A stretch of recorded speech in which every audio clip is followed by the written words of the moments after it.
Vamos lá, meus irmãos, continuando aqui, nosso terceiro dia de aula, Teologia Sistemática 4, Antropologia e Pneumatologia. Estamos trabalhando aqui sobre antropologia, é o terceiro dia de aula e é o último bloco, e as nossas aulas estão sendo gravadas. E agora a gente vai começar o capítulo 23, né? A essência da natureza do homem. Eu vou deixar para vocês, não vai dar tempo, porque eu gastei muito tempo com vocês no primeiro bloco e no segundo, mas eu vou deixar aqui para vocês lerem do livro Teologia Sistemática, do Langston. Eu quero que vocês leiam depois o capítulo que fala sobre a doutrina do homem, tá? Página 76 e página 77. É um texto maravilhoso, maravilhoso. Eu vou só fazer aqui algumas citações com vocês agora, mas eu gostaria já de deixar essa recomendação, tá bom? E vamos lá, vamos aqui ler, né, o nosso resumo do Gruden. Meu irmão Felipe Reis ou Elaine Reis, leia para nós Introdução, Tricotomia, Dicotomia e Monismo. Leia para nós. Irmão Felipe Reis ou Elaine Reis. Eu vou ler aqui sem ligar a câmera, porque ela fica travando, tá? Ótimo, não tem problema. Introdução, tricotomia, dicotomia e monismo. De quantas partes compõe-se o homem? Todos concordam que temos um corpo físico. A maioria das pessoas, tanto cristãos quanto não cristãos, sente que também tem uma parte imaterial, uma alma, que sobreviverá à morte do corpo. Mas aqui termina a concordância. Algumas pessoas creem que, além do corpo e da alma, temos uma terceira parte, um espírito, que se relaciona mais diretamente com Deus. A concepção de que o homem é constituído de três partes, corpo, alma e espírito, chama-se tricotomia. Então, dá uma pausa aqui, né? Nós já vimos nos slides esse detalhe, que, de fato, a composição de corpo, alma e espírito, na teologia, nós chamamos de tricotomia por causa de três mesmo, né? Cotomia, dando essa ideia de uma unidade.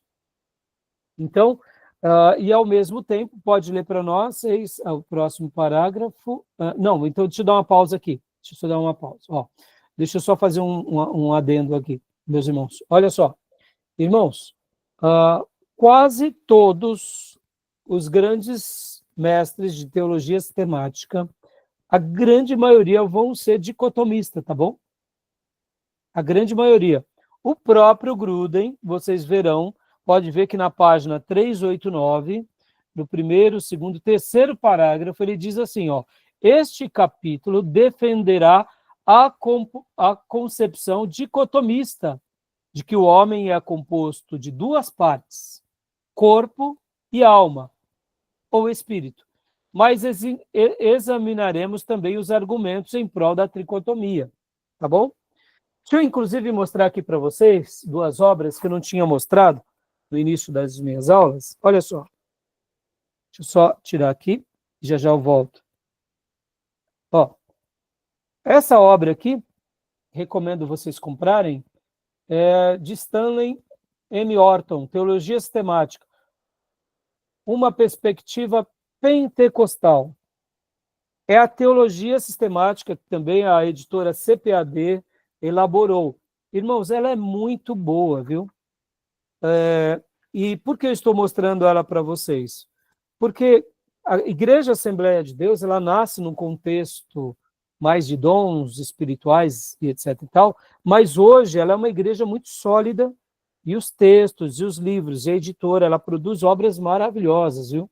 Inclusive a CPAD é uma das editoras assim que mais tem se mantido nesses últimos anos numa boa tendência, porque algumas editoras elas começam publicando obras boas, e aí quando o mercado evangélico vai se enveredando por um pregador ou por uma certa doutrina e que vai tendo muito modismos e muito acesso, eles vão publicando, infelizmente, livros daquelas linhas. Na minha opinião, as editoras vão se desvirtuando. Mas a CPAD, eles têm sido muito cuidadosos e recebe aqui o meu elogio. Então, Nós não estaremos utilizando muito esse material, em alguns momentos eu vou usar ao longo do curso de Teologia Sistemática como acréscimo, mas eu queria mostrar para vocês. E por que eu estou falando isso agora?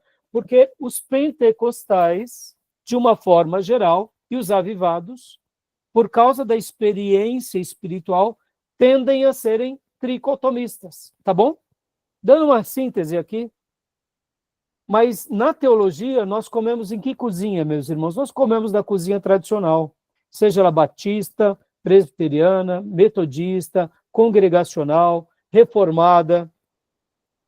E então a maioria dos teólogos e eruditos e dos clássicos, o Gruden, aqui o livro que há pouco eu acabei de falar para os irmãos, o próprio Langston, que é uma introdução, ele também vão dar a ideia do que eles são dicotomistas.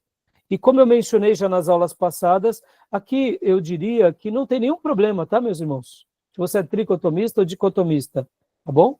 Eu sou tricotomista, sou de uma linhagem avivada, mas eu confesso para vocês que a elucidação e as defesas dicotomistas são brilhantes. O problema é se houvesse uma negação, mas não há uma negação. Quando eles falam da alma e do espírito, eles estão dizendo que são sinônimos, tá? A maneira que eles enxergam. Então, tudo bem, e a gente vai aprender com eles, tudo bem? E uma última coisa, inclusive, olha só que interessante, eu não tinha mostrado para vocês também, eu tenho essa obra, né? É uma obra dogmática cristã, volume 1 e 2, que é da editora Sinodal. O que é dogmática cristã? O nome é meio diferente, né? Dogma. Dogmática cristã é a teologia sistemática dos luteranos, tá? Essa teologia sistemática a gente vai utilizar muito pouco, porque eles têm um viés muito filosófico, e aqui é material um pouco mais, eu diria, para mestrado, para doutorado, tá? Então, eu prefiro até mesmo trabalhar mais dentro da nossa linha batista histórico, presbiteriano, e a linha mais reformada, tá bom? Mas você vê, ó, dogmática cristã. Então, voltando aqui ao nosso material, voltando aqui rapidamente para a gente ler. Então, Reis, agora leia para mim dados bíblicos para nós, por gentileza, filho. Dados bíblicos. Antes de perguntar se as escrituras entendem alma e espírito como partes distintas do homem, precisamos desde já deixar claro que a ênfase bíblica está na unidade global do homem como criatura de Deus. Quando Deus fez o homem, lhe soprou nas narinas o fôlego. Opa, Agora eu me perdi. epa, eu mudei muito. Peraí, eu fui muito. Aqui, peraí.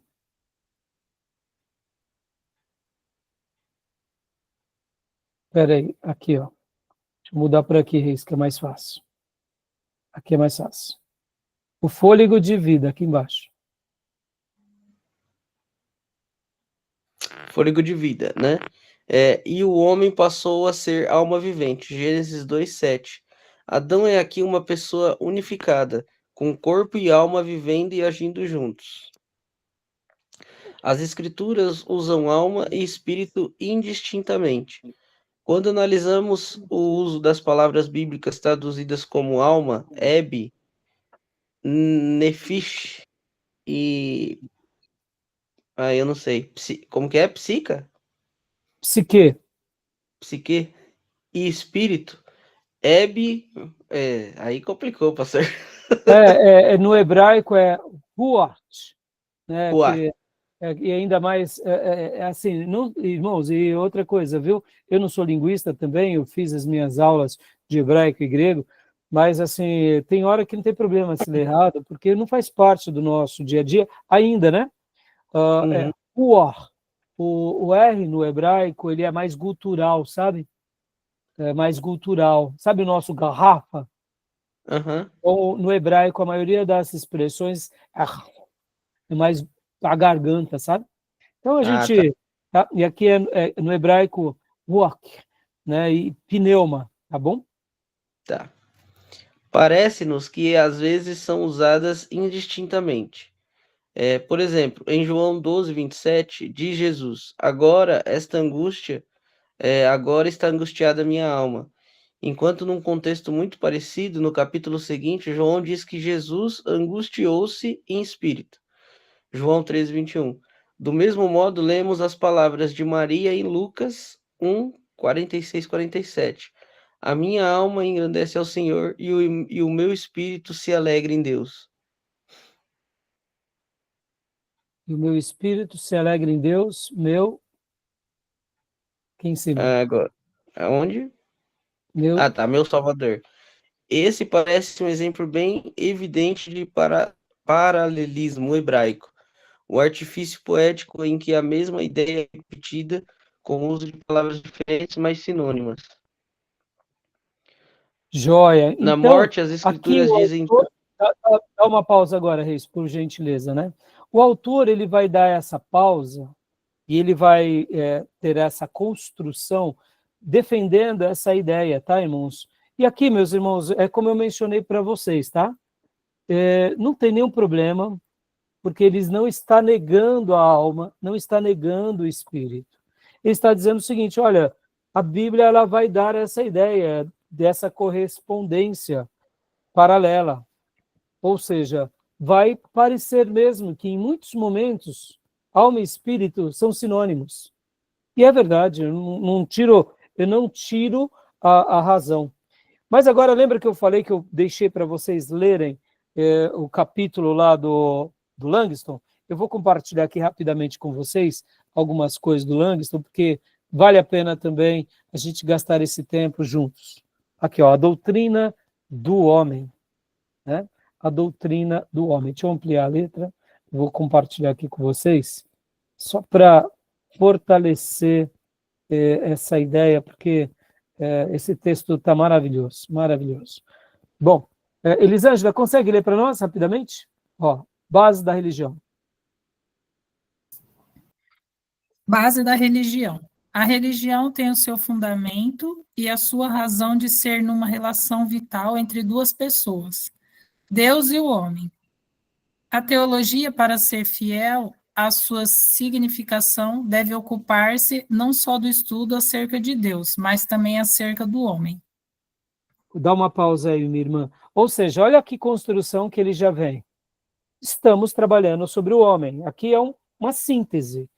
Irmãos, uma das coisas mais difíceis na nossa humanidade é definir as coisas ou fazer sínteses.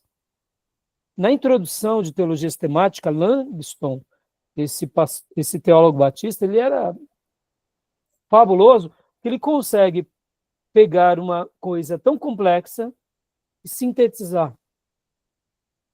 Né? Ser prolixo é mais fácil, fazer síntese é muito difícil, para definir algo. Né? Então ele já começa dizendo, né, que a religião ela tem como olhos em Deus e no homem. Né? Continua para nós, irmã, rapidamente. É mister que conheçamos bem o homem para que não caiamos em erro. Um erro nesse assunto poderia levar-nos a erros ainda mais graves e perigosos, como no decorrer do estudo que fazemos tocante às relações entre o homem e Deus. Convém, pois, que conheçamos o homem na sua constituição e nos seus poderes essenciais. E verdade que nem todos os poderes pessoais têm o mesmo valor para o nosso estudo, mas, mesmo assim, são indispensáveis. Tudo quanto pudermos conhecer sobre o homem e sua natureza nos servirá naquele estudo da sua relação com Deus. Isso. Então, só mais um pouquinho para a gente... E aí, continua para a gente, irmã? Daremos mais atenção, naturalmente, ao estudo dos poderes essenciais do homem, porque são estes que o separam dos irracionais e o melhor o definem. Então, só leia para nós agora aqui essa parte e a gente vai estar encerrando nossa aula de hoje. Ó. Leia para nós. A constituição do homem. Compõe-se o homem de corpo e alma. Essa dupla divisão da constituição do homem é a mais geralmente observada na vida. É a divisão que ressalta logo à vista quando ele começa a pensar a respeito da sua própria natureza. E ainda mais é a que se observa mais facilmente nos outros. O homem compõe-se, então, de corpo e alma. Ou seja, ele já está trazendo aqui a sua definição dicotomista também, né? Olha que interessante, né? Continua para nós. O corpo. Quanto ao corpo, podemos dizer que é um instrumento, o tabernáculo, a oficina do espírito. Dá uma pausa.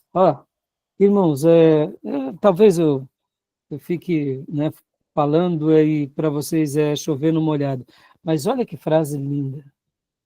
O corpo, podemos dizer que é o instrumento, ainda dentro da ideia do corpo, ele é o tabernáculo, a oficina do espírito. Continua para nós. Olha que frase linda, que figura de linguagem maravilhosa. Continua. É o meio pelo qual ele se manifesta e age no mundo material. O corpo é o órgão dos sentidos, é o laço que une o espírito ao universo material.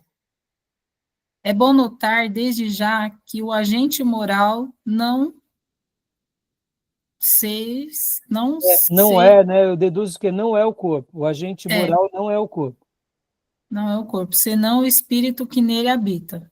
Ou seja, para ele, a questão do moral está ligada ao espírito e não está ligada à alma. Percebam, irmãos, porque eu tô aqui levando vocês a essa literatura, porque assim como um dia eu também fui levado com os meus professores a esse livro, e há muitos outros, eu quero fazer isso com vocês. Mostrar caminhos e pensadores que podem até pensar de forma diferente de nós, mas que também são pensadores que merecem o nosso respeito, merecem a nossa consideração. E, como eu disse, meus irmãos, eu sou tricotomista, e depois eu vou até mostrar a base da minha forma de ser tricotomista, não mais agora, porque já estamos chegando na hora, né? Fica tranquilo, viu, Tomé? Mas eu quero mostrar a beleza das palavras e das ideias, né? Então, continua aqui para nós. Leia de novo. Então, a irmã pode acabar aqui. Só repete para mim esses 3 parágrafos. Leia para nós, por favor. É bom notar, desde já, que o agente moral não é o corpo, senão o espírito que nele habita. As impressões vêm de fora do corpo, porém elas só têm significação quando reconhecidas e atendidas pelo espírito. A consciência própria, a direção própria, o poder de pensar, querer e amar pertence exclusivamente ao espírito. Ou seja, na opinião do Langston, é o espírito nosso que tem essas capacidades. Logo, ele vai estar trabalhando com a ideia do espírito, dando aquela ideia de que é o espírito que pensa, que ama e que, de fato, segue direções ou faz escolhas. Perceba que construção interessante. E agora, para concluir, para eu deixar vocês pensando e para deixar com esse gostinho de quero mais, porque é isso que é legal aqui, irmãos. É eu mostrar alguns caminhos e a gente fala, puxa, isso é interessante. Por que ele pensa assim? Vamos lá, a última frase. O espírito é o agente, o corpo, a agência. Aí, que frase maravilhosa. Vamos debater por um instante. O espírito é o agente. O corpo é a agência.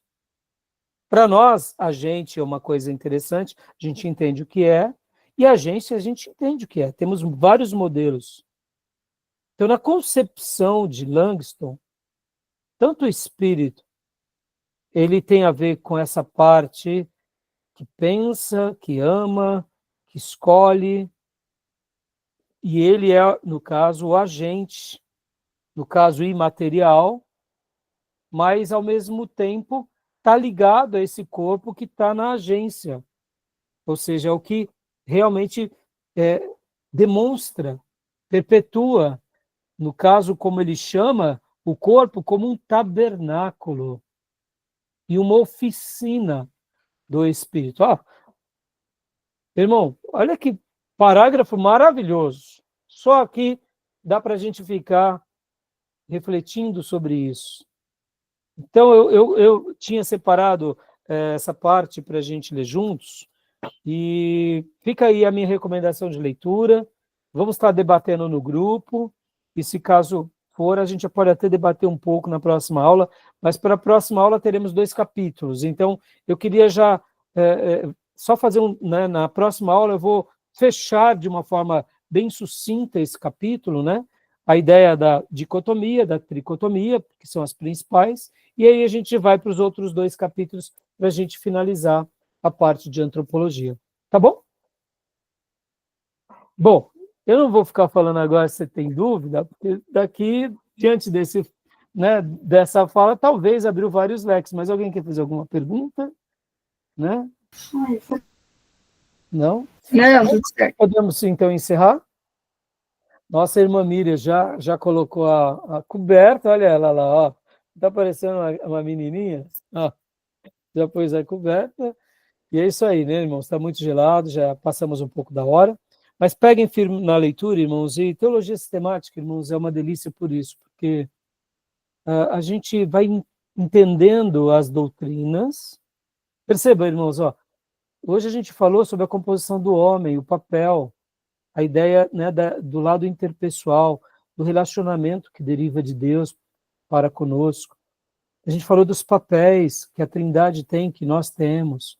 Perceba que a doutrina e a teologia sistemática tem um lado teológico, mas tem um lado prático, né? Pode ver que ela coaduna, lembra que eu mencionava? A Bíblia, né? Ela destaca, ela resgata os princípios bíblicos. Para quê? Para a gente poder conduzir a nossa vida, a nossa família e a nossa igreja. E que Deus nos ajude nessa caminhada. Tá bom? Beleza, meus irmãos? Beleza. Então tá bom. Então até amanhã as ovelhinhas do nosso culto, e aos irmãos das demais igrejas até quinta, na nossa próxima aula. E qualquer dúvida, manda lá no grupo, tá bom? Amém, pessoal. Boa noite. Tchau, Graças a irmão. Deus. Deus abençoe. Que fique na paz. Boa noite. Paz. Oi, Deus tchau. abençoe, meus irmãos. Boa noite. Boa noite.